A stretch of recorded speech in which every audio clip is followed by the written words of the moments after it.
progressions of Agile. This is very interesting how this topic fits in.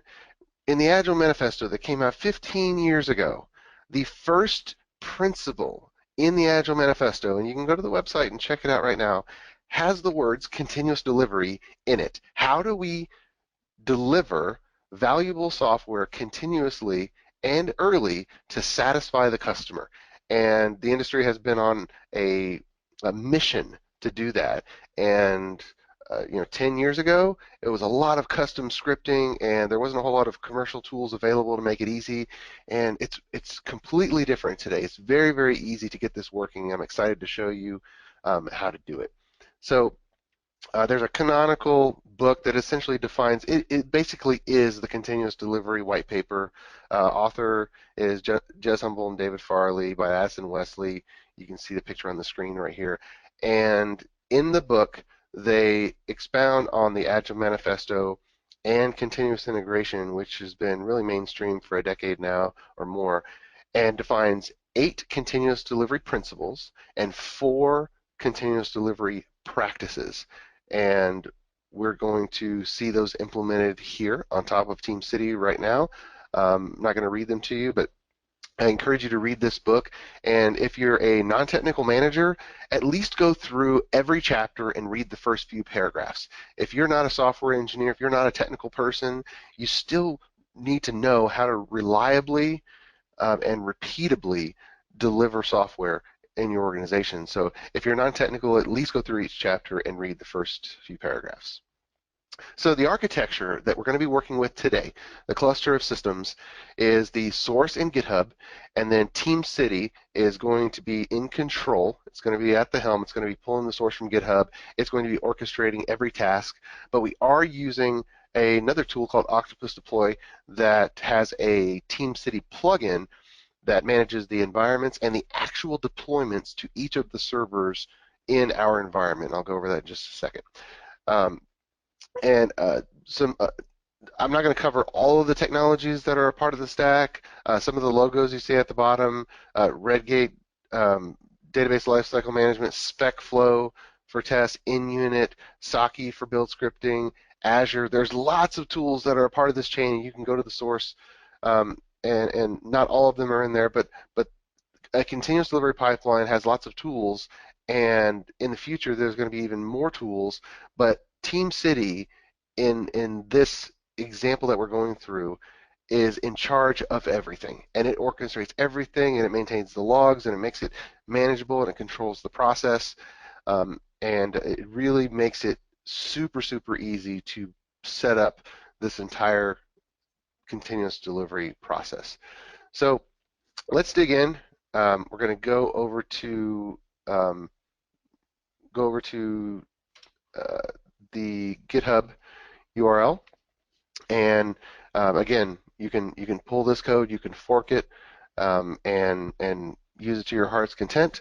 And I'm going to walk through just a few things to show you, just to give you a high-level overview of what we're dealing with, and then we'll go through piece by piece.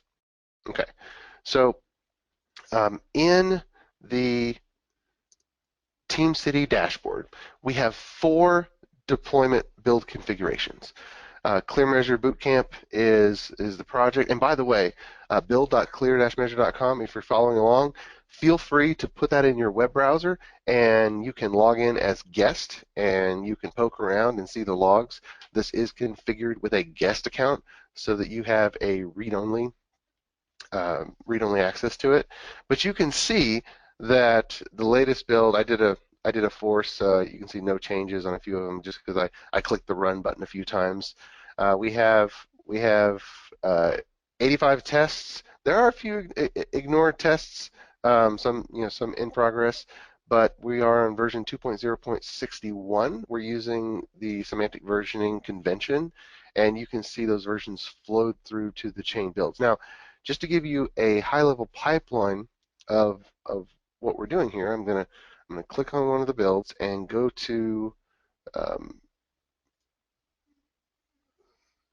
the build chains for this particular configuration to see a good visualization of what's going on. Let me go to the most recent one.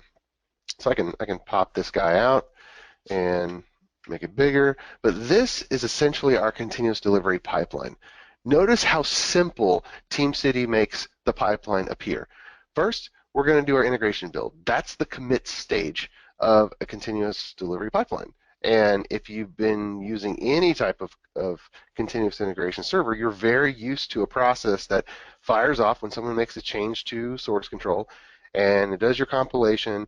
It spins up the database schema using some sort of database migration tool or database lifecycle management tool, and then runs unit tests, and then it runs component level integration tests that go against various dependencies like the database or the file system. Most of you, if you have been using TeamCity, are familiar with using it in a continuous integration fashion, and that's this build, the step one. When this succeeds, then we're going to automatically trigger the second step, which is deploying to a test environment. And you can see we have test, we have staging, and we have production. We have a 3-environment release process that we've modeled, and we deploy the entire application to the test environment, and then we run automated tests against it. And you can see that we have 5 of them. In this case, again, everything is scaled down, um, and we have 85 tests here and 5 tests here. In the real situations, we end up with 5 or 6,000 tests at the first stage, and maybe 300 to 600 tests in the test stage.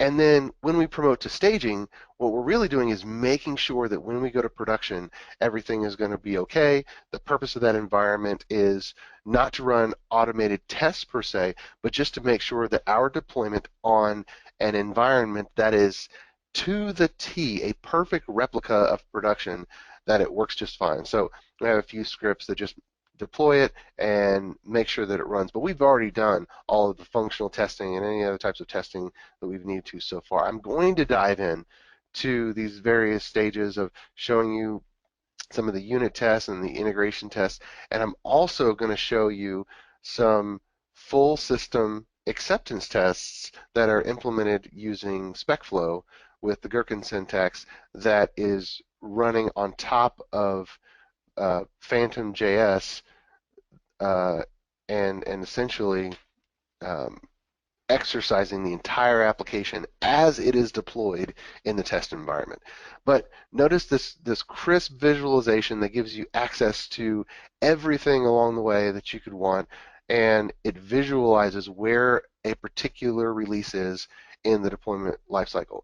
And so for developers, developers are always in the code, but when we talk about enabling operations people and pulling developers and operations people together in the new DevOps culture, we really need tools like this that help us visualize the process instead of us just cobbling together some batch files and it sort of being opaque.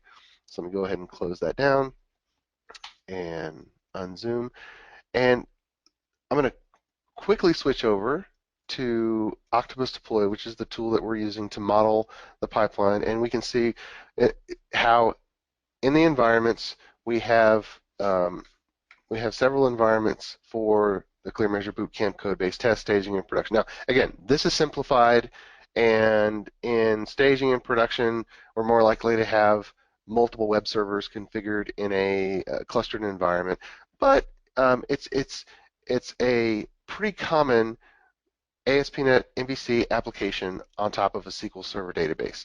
And so we have CM Bootcamp Test DB, CM Bootcamp Test Web, and then you notice this other server, it's a test server. We have this particular test server in every one of our environments because we need some sort of server to run even the simplest of smoke tests or the most complicated full system acceptance tests. Okay, so that's how the environments are modeled, and then when we go to the actual project, we can see every release pushed along. But Octopus Deploy doesn't do this on its own. TeamCity, through the plugin, is always in charge, and I'm going to walk through that in detail. I want to click over to the test environment, and hit refresh just to show you that it's live and log in. We don't have a password just for simplicity, but we can create a simple expense report and save it.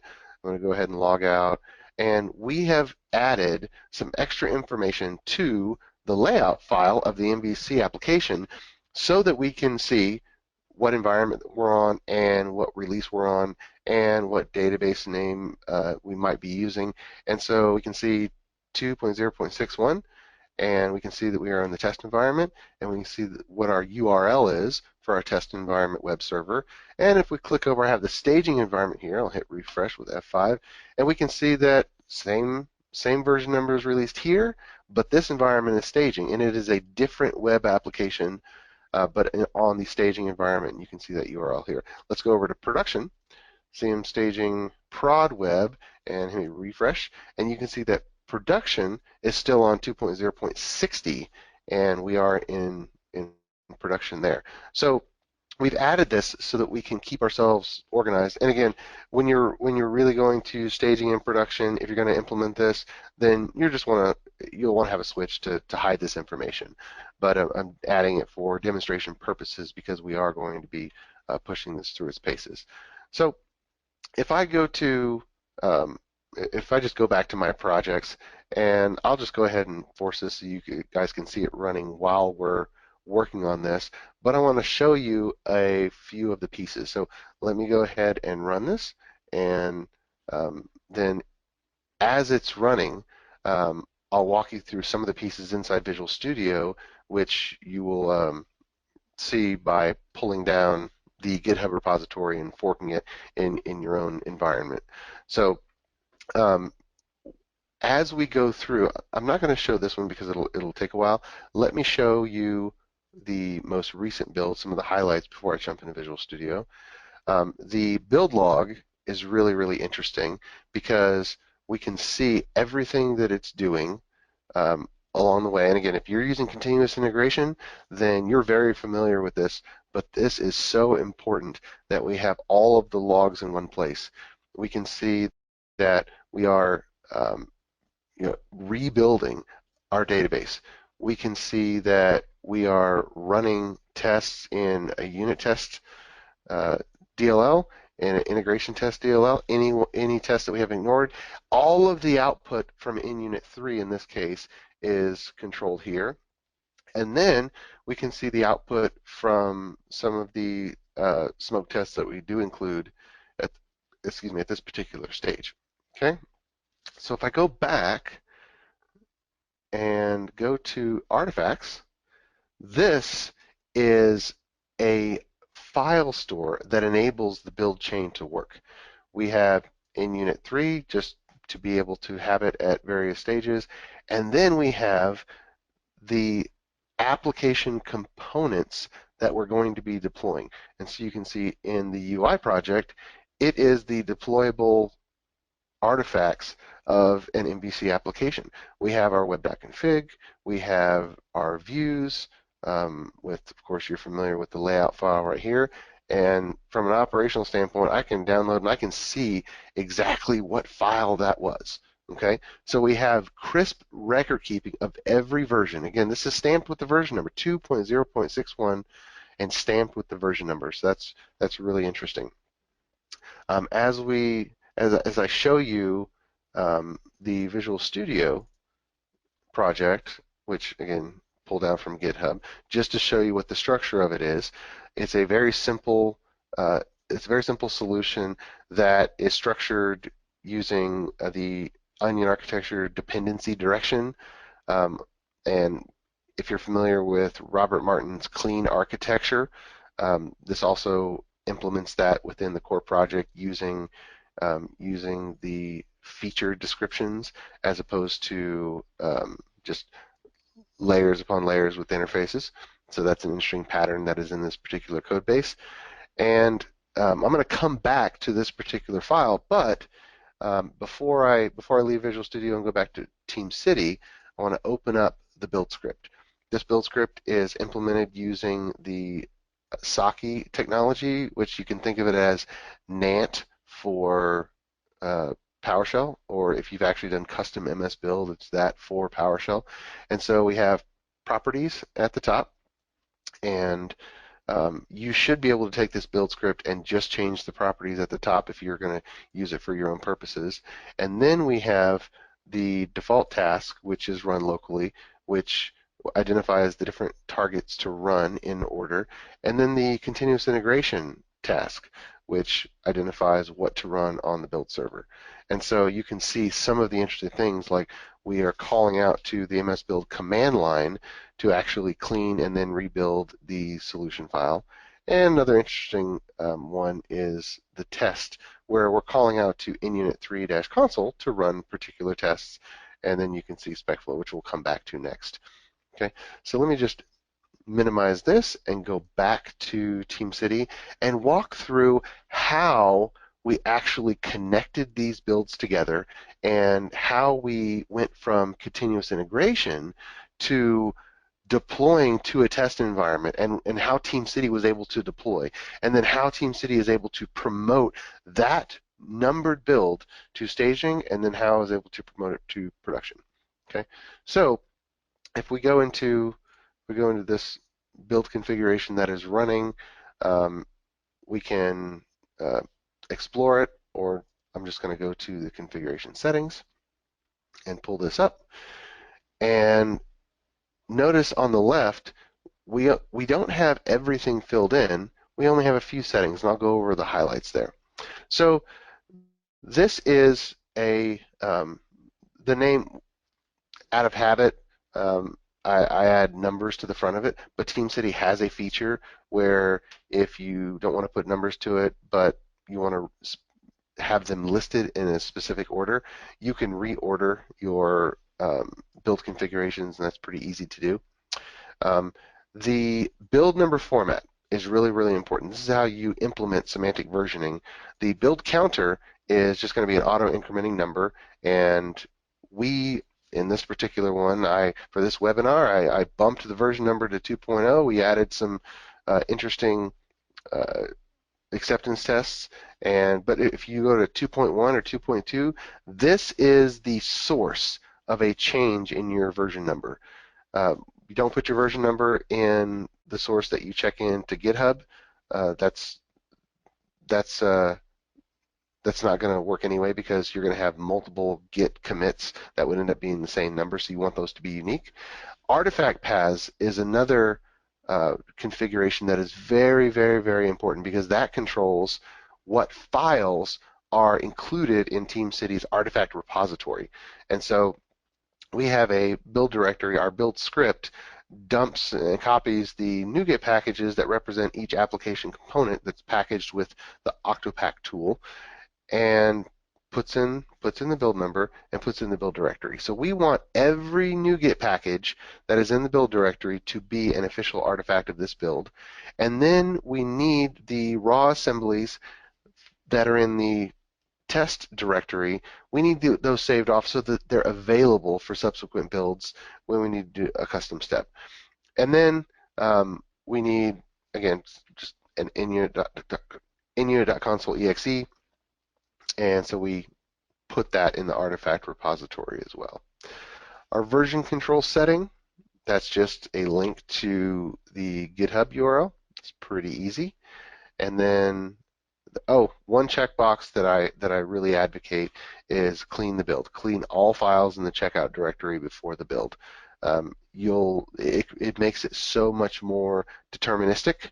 And the only reason that you would uncheck this is if your build is really getting too long and you want to try to speed it up. But even with that situation, I would turn to other techniques before I would uncheck this, just for the repeatability that it provides and not having any anomalies from prior builds. So we have one build step, and that's the command line. We're running ci.bat. We're using our own build script. However, TeamCity has, if you don't even want to create your own build script, TeamCity has you covered. They have every type of runner type under the sun, including running your solution file directly. And you can see here the Octopus Deploy plugin giving us extra runner types. You have there's node runner types to do the npm packaging at the beginning if you need to. There's all kinds of stuff. So they've got you covered. You don't even have to create your own build script. Although if you pull down the source that we're working with, you can use that as a template. But TeamCity has you covered either way. We are going to trigger this build on the version control systems changes, and this is the settings for that. Now, the build features that we've added some XML processing for the in-unit reports, although those of you coming from in-unit 2.x, you'll have to do this, otherwise it won't work. If you have moved to in-unit 3, then this is more optional because in-unit 3 can be configured at the command line to spit out TeamCity service messages, which is a new feature in TeamCity. So that's very, very cool. And then there's a few other features that they're pretty self-explanatory. In the parameters, we've added environment variables so that every process that is running in this build can have these values available to it. This is how our build script can pick up the build number, because we've set an environment variable named version, and then in our build script process, we have that available to us. So when we run the Octopack tool that creates our deployment packages for TeamCity to store as artifacts, we have the proper version number that TeamCity has defined flowing all the way through. Okay. All right, so let me switch over to the deploy to test build, which, by the way, at this point, if I go and look at the status of our build that I kicked off, it can just take a couple minutes. It looks like we've gone all the way through 262, and we've gone through all of our environments. Yep, our acceptance test passed in test, and so we went on to staging and production. And when I say we went on to production, let's go to our dashboard and hit refresh. 2.0.62, we have test, staging, and production. Production is actually waiting, so don't freak out that we automated all the way through if your organization isn't ready for that. We have configured a manual approval step for production that I can just assign, and then I can hit proceed. But it is sitting there just poised for the final deployment, and all I have to do is hit proceed, and it'll actually go to production. But this flowed all the way through. So if I go to our test environment, I can hit refresh, and we can see that the release incremented to 62. And on staging, I hit refresh, 62, go to production, hit refresh, nothing has happened because we haven't approved that deployment. So that's great. So the build steps on deploy to test are different, but to really piece this together, I'm going to walk backwards and hit the dependencies first, because some things are going to depend on that.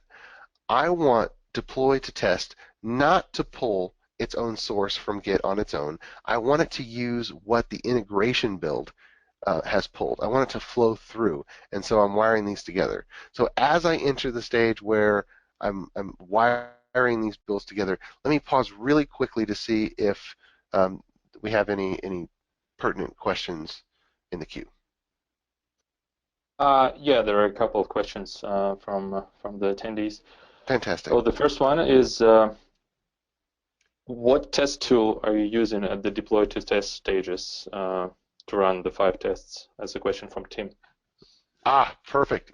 So we are using in-unit, and when I just fast forward, so we're doing command line, and we are executing in-unit 3-console, okay? And we're executing it on the smoketest.dll, which is what we have it named. If I pull up Visual Studio and close this out, I'll show you the format of those, which I actually have right here, and I'll show you the references. So SpecFlow is the test language. It's the external DSL test language that uses the Gherkin syntax that builds on top of the in-unit framework. So in-unit is the runner, and SpecFlow is the grammar. And so this is the grammar, and what we're doing is we're saying, okay, given that I am on the site, which causes the in-unit test to actually navigate to the site using Phantom.js, When I log in, which under the covers causes Phantom.js to actually click the login link, and I click some link, defined here, then this is a in-unit assert. I should be on some page. And then I can parameterize these with a table so that I can run this 3 times. When I click on the new link, it verifies that I go to the new page. When I click on the search link, it verifies I go to the search. When I go to the My Expenses, it verifies it goes to the My Expenses. Now, how is this implemented? You're probably going to ask. If you install the SpecFlow tool, you get these nice little definitions that are available on your right-click menu. But if I were to click on this one and right-click and say go to step definition, then you can see we pulled up the file, and I'm going to use ReSharper shortcut, Shift-Alt-L to go to the file in the Solution Explorer. You can see that I have an attribute that has linked this method to the grammar in my behavior-driven test, that the BDD syntax or BDD flow originally defined by Dan North, and there's a regular expression so that this particular word is pulled out and passed in as a parameter. Then I can talk to my window driver, which, by the way, is a pattern that is talked about in the continuous delivery book, how when you're making acceptance tests, you need to separate the actual test grammar from the actual test implementation and separate both of those from the actual window driver, which should drive your actual application. So it's terrible when you come into a test and instead of seeing something that you can even make sense of, instead all you see is a sea of find element by something something and click on something with a button ID of BTN Go. And so this is window driver code, okay? And SpecFlow makes it really, really easy to piece those things together so you don't have to develop those layers on your own. So we have 2 features. We have I've showed you the navigation feature, and I'm going to show you the login feature. And again, this is a SpecFlow file, and so we have a scenario where I want to arrive at the home page, and so go to the site, log out, and then I should be back at the login page. Or go to the site, I log in, I should be on the home page. This is exactly the same thing as going to the site, oh, go to the site, log in, I should be on the home page. Or if I just go here, go to the site, click log out, I should be at the login page. I would manually test it this way anyway. These are basic functional tests. Obviously, when you flesh out the functionality, you want to go through full scenarios. Like you want to log in, you want to create a draft report, and you want to give it a title and a description, and you want to have somebody submit to an expense report to their manager, and you want to have, oh wait, no, let me withdraw and let me change the amount. You want to actually have them exercise the application, and then log out. So that's what it is, and it just makes it really nice where people can read it. And of course, the tooling under the covers, every time you build, it is building you can see here, in-unit framework. It is building an in-unit test fixture with the actual in-unit test that's running, and you can see. Actually, I'm going to go to TeamCity and show you some of the insight that you can get into this for the latest build. Let's go to actually, I'm going to go to, change my mind. I'm going to go to the, demonstrate a little jump feature here, deploy to test, and test pass 5. Let me go to these tests, and these are those feature tests. We had the login, and we had the login feature, the navigation feature. So let's just go to the login feature, and it has those 2. Login feature, arrive at home page or arrive at login page. Well, let's do the logout link. I can click this little down arrow, show in build log. So I show that test running in build log, and I can see the output, and I can see, given I'm on the site, when I log in, then I should be on the home page, and it records all the information. So everyone is going to have so many custom tools and so many little nooks and crannies to the automation that's happening to not only build but also to progressively verify that everything in the system works. And no matter what you're using, TeamCity captures absolutely everything and keeps detailed logs with every single build, every single deployment. And again, this isn't a continuous integration step right here. This is the deploy to test step, and you can control the verbosity and whatnot because there's a lot of information here. But it's just really, really cool that TeamCity captures absolutely everything, so that as I go to deploy to test and then say, oh, I want to click on a particular feature, I know exactly what happened for that version number. And so it's just really, really interesting. Okay, so let me go back. Let me go back a few. All right, so I'm going back to the configuration. Well, actually, let me pause. Did I answer that question properly, and are there any more in the queue? There are more in the queue, but let's take just one and leave the others for the end. Okay, So fantastic. Ryan is asking, what are the benefits and downsides of having TeamCity control the deployments versus using lifecycles or similar features in Octopus Deploy? Good question. Good question. So it's your choice how to configure the features. My recommendation would be to have one tool that is the master orchestrator for the entire deployment pipeline. And so yes, Octopus Deploy does work in a standalone mode where it can automatically enter particular stages. However, Octopus Deploy is not meant to be a build server. It is not meant um, to do lots and lots of testing. It's meant to do deployments. So we need deployments. We absolutely do. Therefore, we need Octopus Deploy, and we need the runner type plugin that it provides us, create release and promote release. We do need that here because it manages the environments and deploys to the environments. However, at several stages in your deployment pipeline, you're going to want to run a test suite. Octopus Deploy, well, you can run arbitrary commands with postdeploy.exe, and you can just throw an exception or have it fail, and that is one way that you could do it. But TeamCity is really, really, really good at running tests and capturing the output and making those tests supportable and discoverable. So that's why my recommendation is to have TeamCity orchestrate the entire process and then have Octopus Deploy do what it does best, which is deploying to the environments and poking in different variables that are different from the different environments. For instance, if you click over to variables, you can see that here's a lot of different variables, and based on what environment is on the right, these variables need to be different. And testing is a different concern than um, than deploying to environments and managing environments. Okay, so that's my recommendation. All right, let me blaze through how these builds are wired together. Again, for the dependencies, I showed that we need a snapshot dependency on integration build, and then we're also taking the artifacts dependency.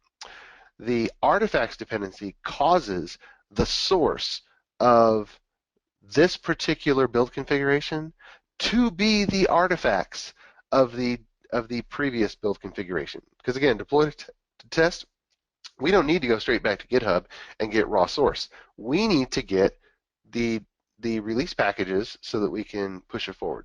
So that's how we hook them together. Then once we've configured our dependencies, now we have some more parameters available to us. Now we can say that our build number format is not anything new, but it's just, hey, you know what? Give me the build number of the integration build. That's what we do. Now, it's important, actually, I want to highlight one checkbox.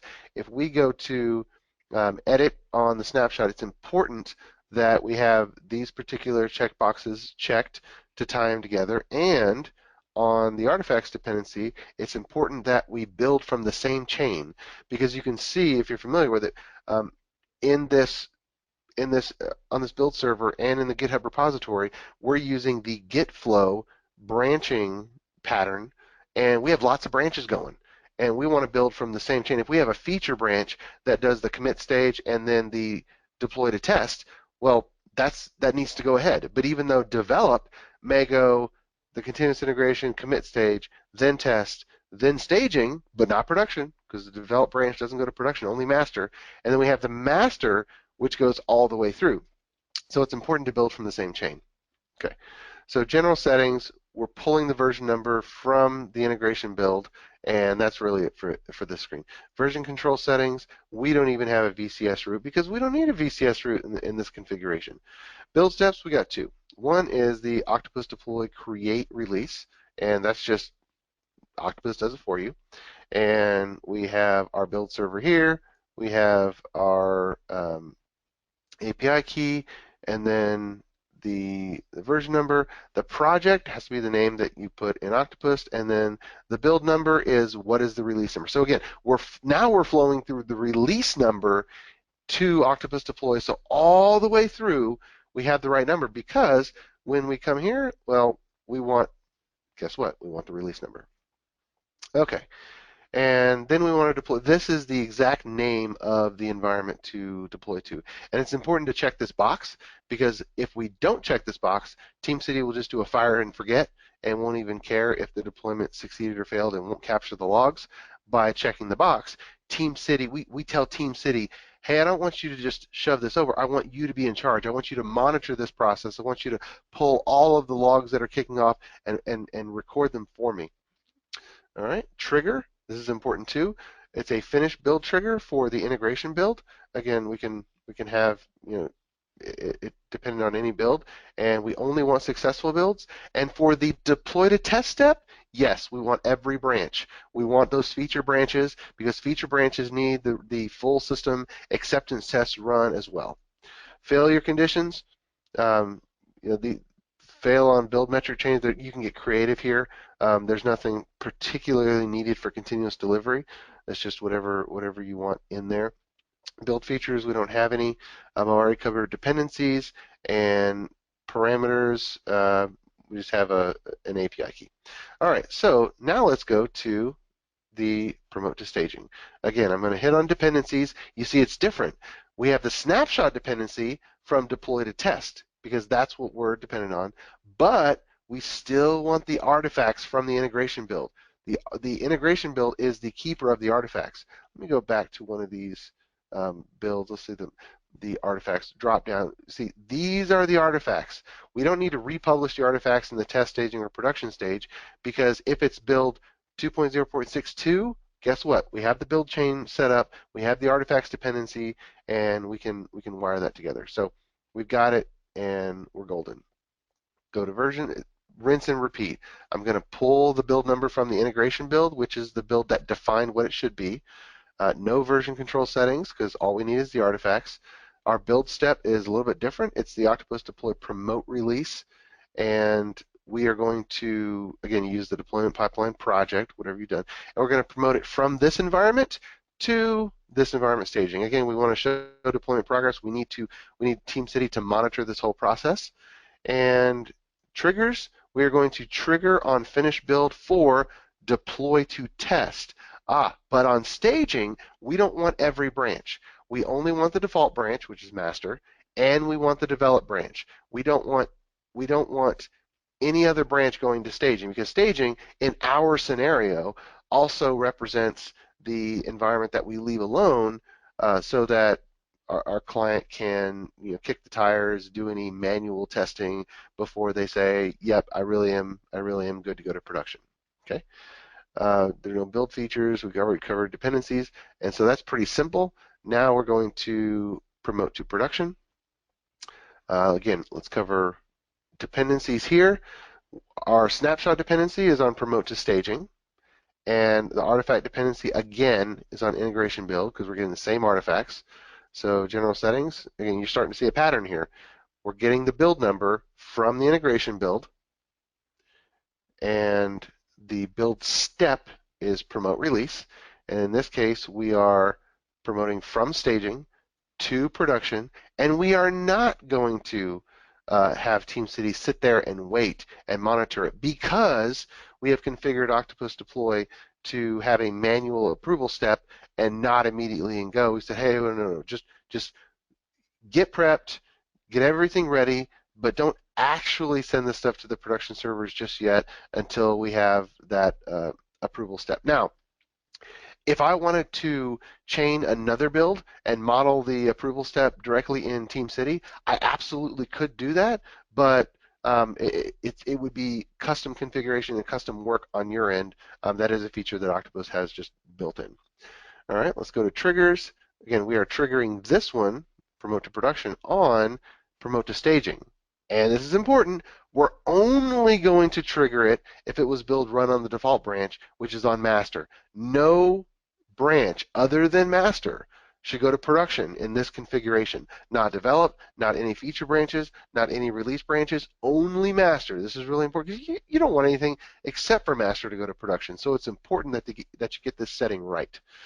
Okay, and that is that. Um, as we go back to the build chain, let's see if we go to the, well, let me just go here and build chains. We can kick off, there is a run button. I can run the entire build chain and it will start from the beginning. So when you use the artifacts and snapshot dependencies together, TeamCity knows what to do for the build chain. So this is created because of the dependencies. If you don't configure the dependencies like I showed you, then you don't have a build chain. And the build chain is the feature of TeamCity which creates and models your continuous delivery pipeline. All right, let me pause again, and do we have any questions in the queue? Yeah, we've got a couple again.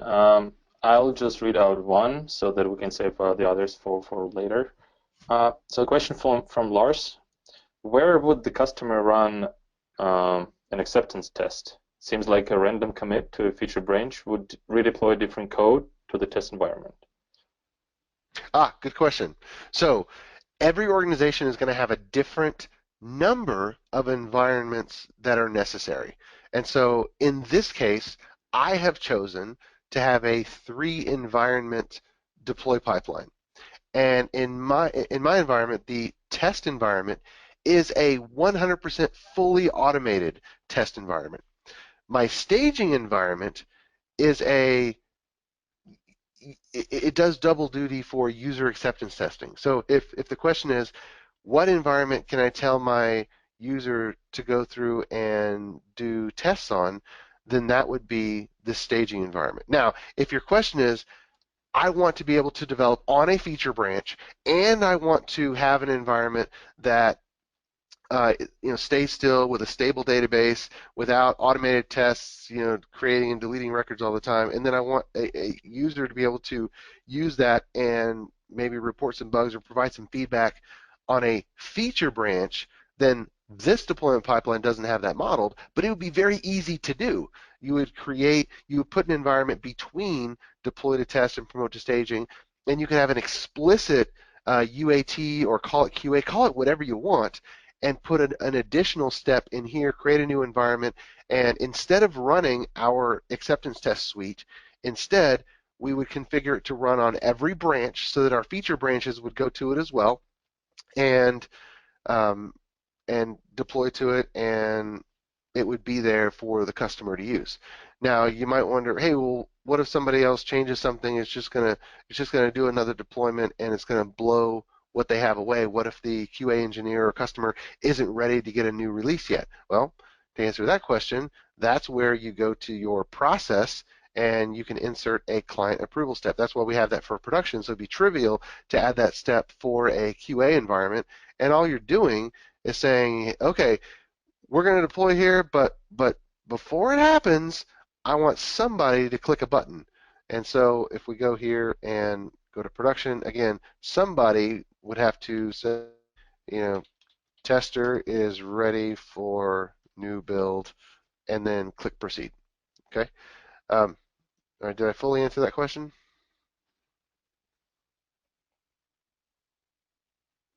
No Anyone in the follow-up queue? question from Lars, so I believe so. Awesome, awesome. Okay, so I literally have covered everything necessary to configure the TeamCity product to facilitate the overall um, continuous delivery pipeline. Now, there's a lot of things running under the covers that you don't specifically have to do in TeamCity because TeamCity is built to pull what you have from source and support everything. TeamCity has the support for everything that you have in your GitHub repository, in your source, and it supports it seamlessly without a million settings. I walked you through all the different settings, and it's not a whole lot. I mean, you could go back. Again, I encourage you to read that article I published online because it also has the settings, and you could review the recording of the webinar if a screen went by too fast. But there's not a whole lot of settings because TeamCity does a lot automatically for you, and you really want to maximize the things that you have in source control anyway. So, for instance, I've got a unit test project, and unit tests need to just run uh, in process. They shouldn't be calling out to any database or file system. They should only be in process. That's why you can run thousands of them in just a handful of seconds because it's just in process. It doesn't even hop anywhere on the server. And then we have component level integration tests that call out to the database, and so they're going to be slower, but they really should be component level integration tests that just isolate one thing. And then we have our this test project is called smoke tests because that's the level of acceptance tests we have, and we're using. I already showed the SpecFlow tool, but uh, everything everything that's running is in source. You want to maximize what you put in source because these things change, and TeamCity is really good at taking what you have in source with uh, a whole bunch of branches and keeping them all straight. And so I encourage you to go through and explore this particular solution. There's a lot of nuggets here. There's a lot of nuggets here. Um, but we can also we can also show as we look at the integration build that yeah, you know what? Yesterday I was running some tweaks on the smoke tests feature branch, and it was build 1249, and if I can even go logs and I can see what was running, and I can look at the dependencies. I can go through here and see all the things that were running. So crisp record keeping throughout. So I wanted to save a little bit of time to really have a good discussion and go through some questions. Um, why don't we go through the queue? Okay, so there are a couple of quick questions. The first one is Surajit is asking whether he can log in to Octopus using a guest account. Is that possible? I'm not sure if it is. Sure. Um, right now we don't have a guest Octopus server set up for demonstration purposes. So unfortunately, the answer is no. Um, we, we actually have this Octopus server in a place where it's not available for external use. But happy to happy to have a conversation and maybe even a personal walkthrough if some additional help is needed. Okay, and another question is, will your TeamCity server be available after the presentation for guest access? So while I don't have a schedule to change anything about this TeamCity server, I can't guarantee that it's going to be up for months and years. But yeah, I mean, if you're going to just click over to it and poke around with it, today or tomorrow, yes, it'll be available, and you'll see exactly what's on the screen. But I would be, for anyone who's interested, I would be happy to export the configuration necessary. If I click on administration and I go to backup, and I'd be happy to back up the configuration, and if anyone contacts me, looking for that, because I know with the guest account you can't really see all the information of the configuration. Yeah, great. And I guess that answers the Sunil's question about access to settings. Sure. Okay, so can move on to other questions. Let's start with the question from Jaren. Do you ever create different build and package steps specifically for debug and release configuration? No, I don't like doing that. Actually, let me run this.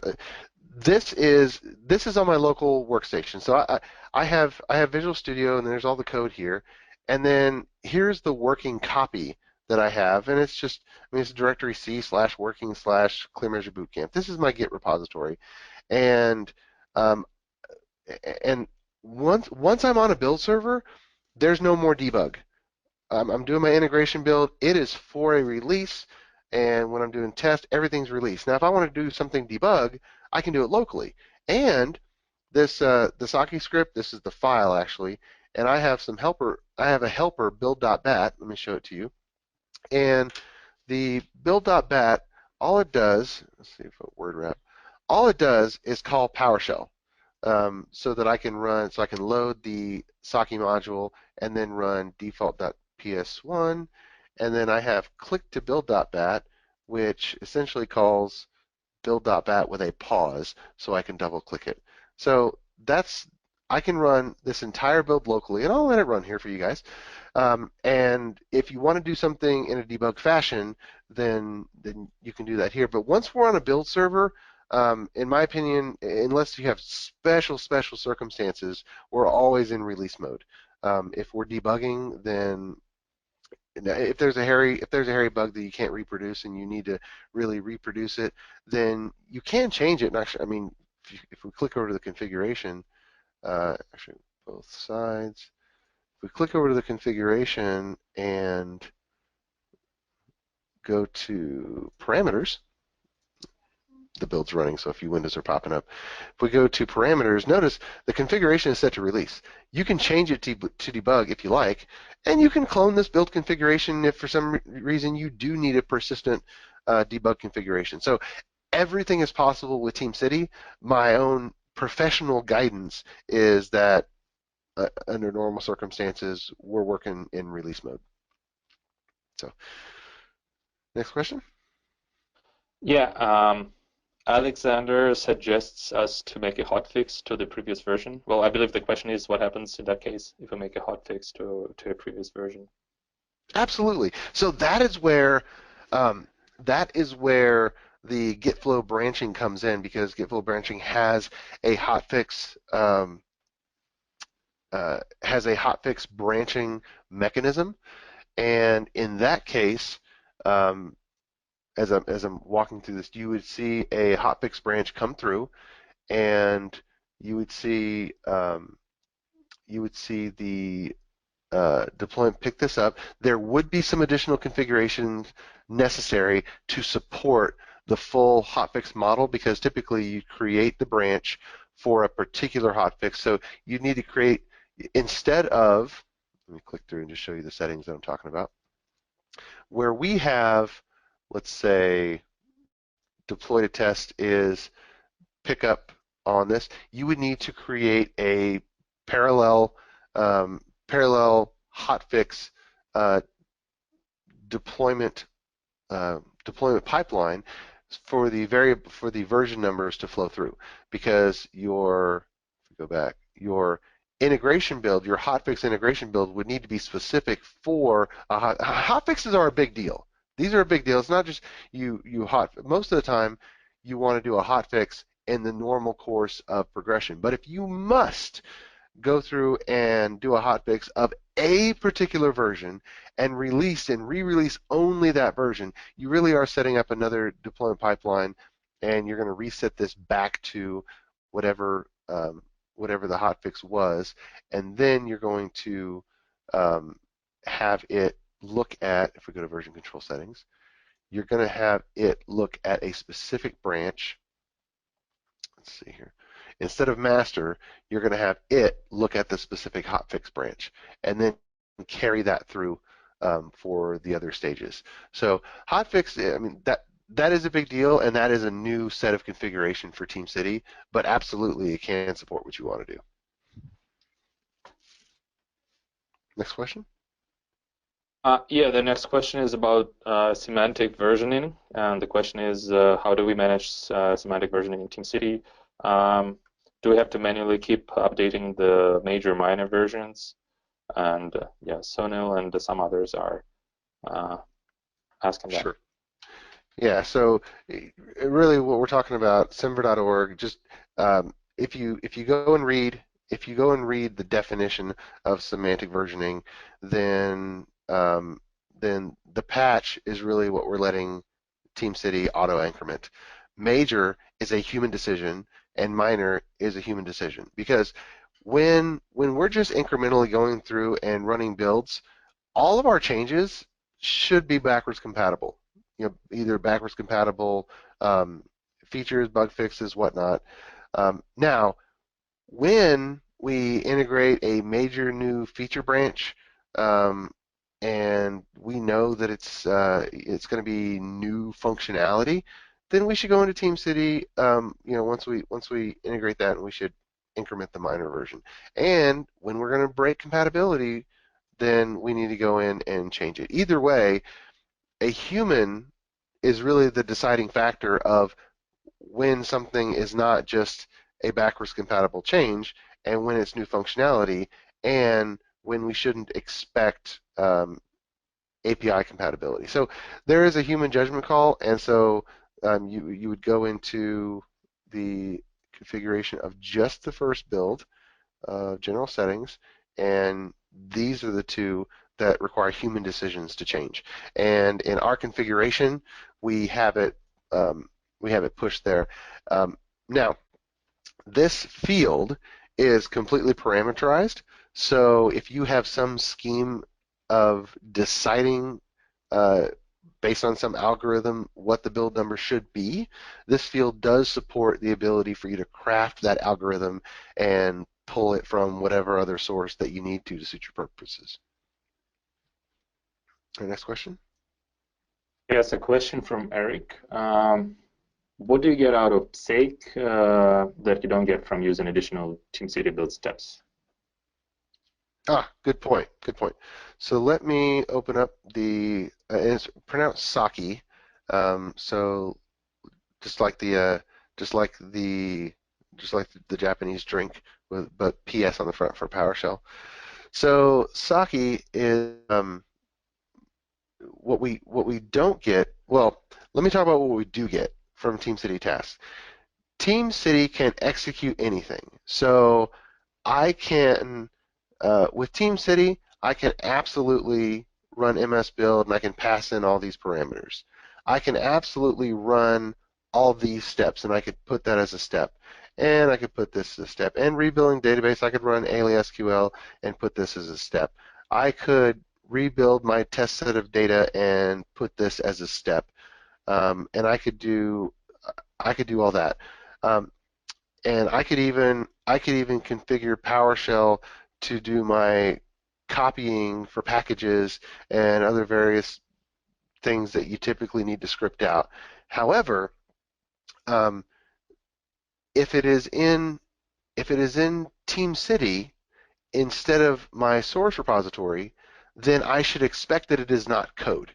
And so you have to make a decision for yourself. When am I working with code? And scripts are code, SQL scripts are code, PowerShell scripts are code. It's all different types of code, right?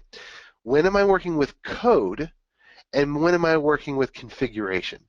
And just when you decide, you know what, this really is configuration, so then put it in TeamCity. When you think this is really code, then you put it in source control in some sort of format, whether it's psake or whether it's another type of language, whether it's straight PowerShell or um, DOS shell scripting. So that's the decision you make for yourself. Is it configuration or is it code? And you could think, well, but I could do it with TeamCity. You could do all of this with TeamCity, but it's code if you might ever find a bug, find a problem, and need to step through and quickly iterate and whatnot.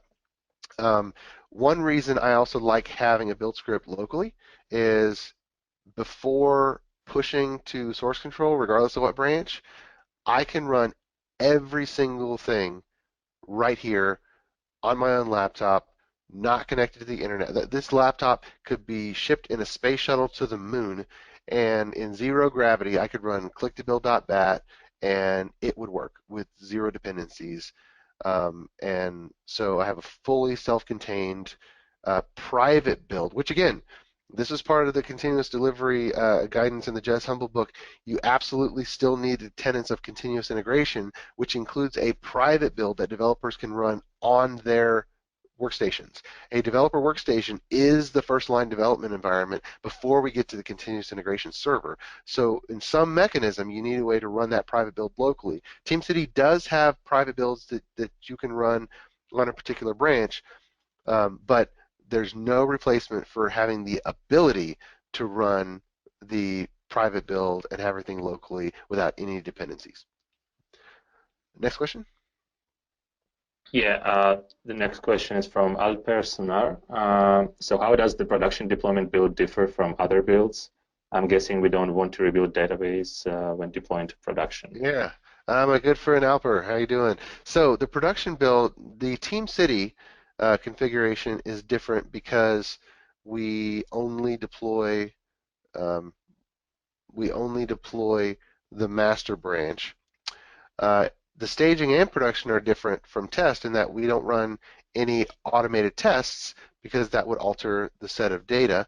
And furthermore, on staging or whatever you call the environment that you're going to leave for someone to manually check, you want to have a set of data that is production-like, but it's often not going to be production, so that's going to be different. But either way, on a test server, we are recreating the database schema and the data in it from whatever's in source control. On staging and on production, um, well, absolutely on production, it's your choice whether to do it on staging. We are not recreating the database. The database is already there. But we are doing what we're doing from a schema perspective in every one of these environments, and we are upgrading the schema. For instance, if I go to the logs on the last release that actually went to production, which is 2060, and in production it went, so let me click on that and let me go to the task log. Let me go to the database step and I'll show what happened on the production database. Initialize, let's see, this is going to have one thing because it's set up as a um, because it's set up as a demo. I would tweak some things because this environment is simplified, but you can see that we are updating the database.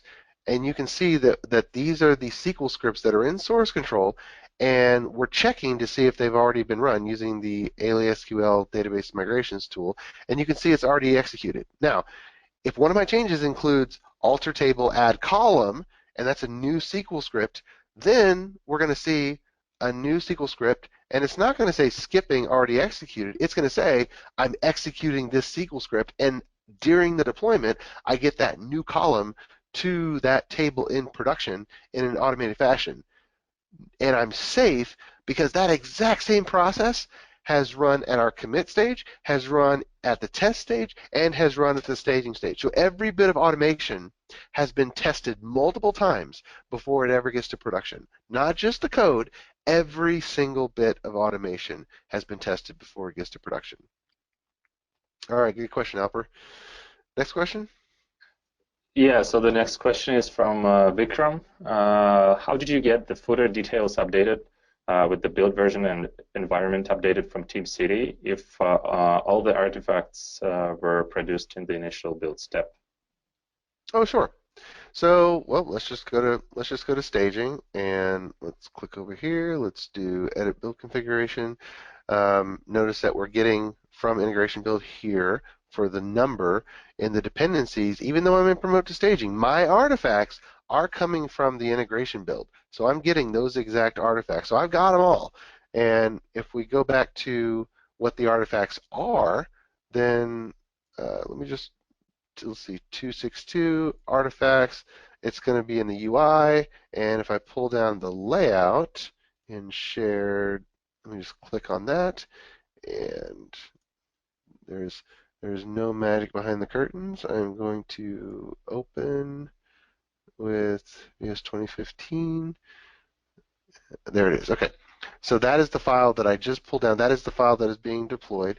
And if I scroll down, notice this is the bottom. It's environment colon, and then it's just a token. We haven't pushed it in yet. Here's the machine name, here's the release, here's the database, and it is just tokenized with an Octopus deploy variable. So while the deploy process is happening, these get poked in. Let me go to that particular configuration for you. And let me go up to the release process to UI. And if I click on edit on the UI step in the process, but some other details, Octopus is using the TeamCity NuGet feed, which is the artifacts feed, and we're using substitute variables in files. You notice that the layout is one of the target files, and you can see straight from the documentation. It's file names to transform, and any variable that's available will be transformed. So if I click here, these are all of the variables that I could possibly tokenize in a file and have them replaced. For instance, let's see, release release number. There is octopus.release number or octopus.environment.name. These are two of the ones that and so these are all the ones that if I just put it in the file and I enable substitute variables in files, it's automatically going to happen for these particular files. Okay, and if I let's see if I can show you the logs as well. So no, I'm going to show you variables first. So notice in the test environment, we did a rebuild of the schema, and in a staging and production environment, we did update. We are using octopus.environment.name database as well. This, by the way, database server just for the demo purposes. I changed it here, but in your environment, you're going to have actual network names as opposed to compressed environments like I have for the demo. But essentially, you can add to their list, and if we go to the logs and the staging deployment task log, we can see for the web, and we're looking for, let's see here, staging already exists, home directory looks okay, bindings, and apply configuration, and IIS complete.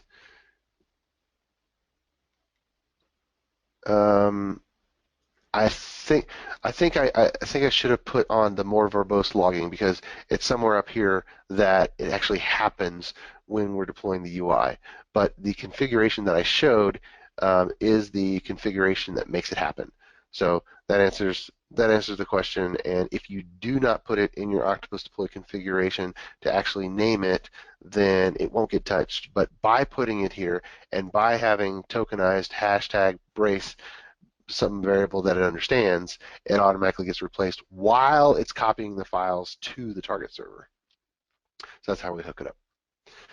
All right, next question. So the next question from Rob Jones is, how do you manage differences between environments after the build? Sure. That's the age-old question. That is not something that either of these tools does right out of the box. You probably heard of a Chef and Puppet, and that is a different ops concern that we haven't covered in this webinar.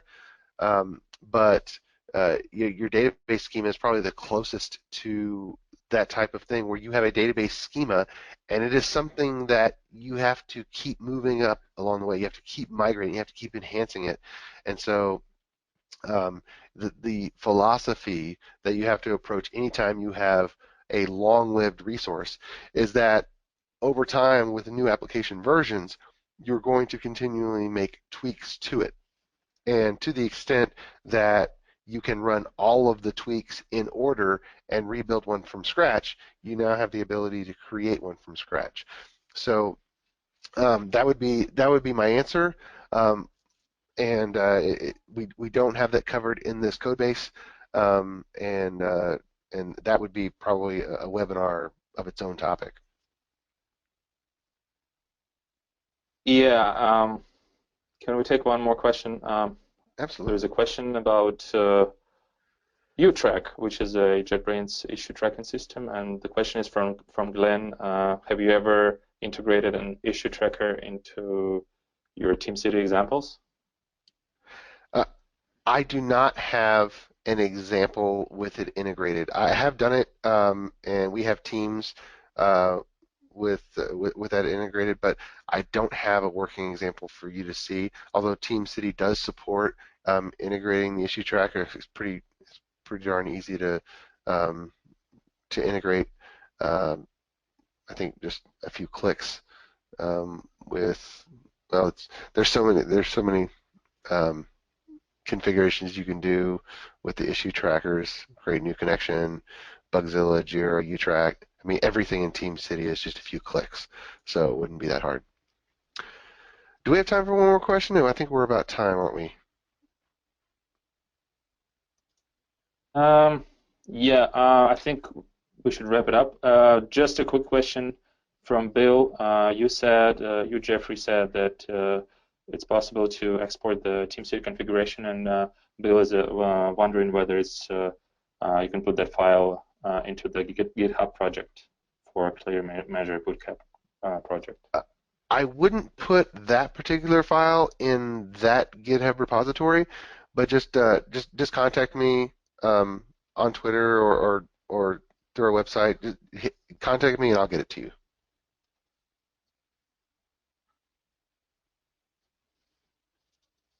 Okay, thank you, Jeffrey. Thanks everyone for participating in the webinar. For more information, please visit TeamCity website and blog, and sign up for follow TeamCity Twitter at TeamCity. Jeffrey's Twitter handle is at Jeffrey Palermo, and also feel free to visit ClearMeasure website at clear-measure.com, and their Twitter as well at ClearMeasure. We will post the recording of this video later in a couple of days on our blog, and you will also get an email notification about that. So I think that's it for today. Thanks a lot for participating. Thank you, Jeffrey, for presenting, and have a good day, everyone. Awesome. My pleasure. I had a blast. Yeah, thanks, Jeffrey.